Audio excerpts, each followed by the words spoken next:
যাকে তান্হা আগে ছায়ারূপে দেখেছিল।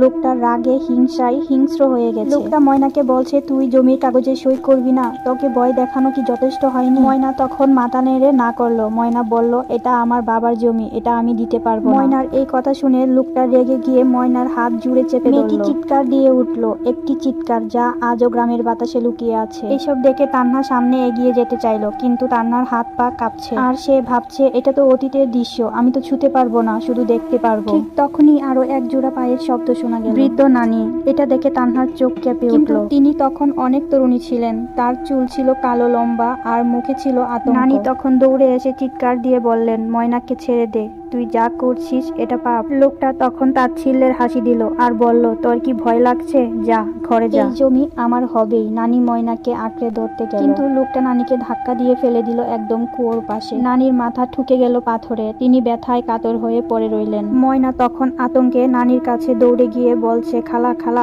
এইসব দেখে লোকটা পেছন থেকে গর্জে উঠে বলল, দূর। সে ময়নার দিকে এগিয়ে গেল ময়নাকে টেনে নিয়ে আসতে, কিন্তু ঠিক খাওয়ার মতো আরেকজন প্রবেশ করলো দৃশ্যে। তান্হা এটা দেখে অবাক। সে ছিল তান্হার মার চাচা, যাকে তান্হা ভালো মানুষ ভাবতো, চোখে দয়া মুখে চিন্তা। কিন্তু তান্হার মনে হলো এই দয়া যেন সাজানো জোড়া মুখোশের মতো। চাচা সামনে এগিয়ে এসে বললেন, তুই থাম, এইভাবে একটা বাচ্চাকে মারবি না। তখন ওই লোকটা গর্জে উঠলো। সে বলল, তুই কেন নাক গলাচ্ছিস? আমাদের চুক্তি তোরা ভুলে গেছিস? এই কথা শুনে তান্হার বুক কেঁপে উঠলো। তার মানে কি এরা সবাই কি তাহলে জড়িত?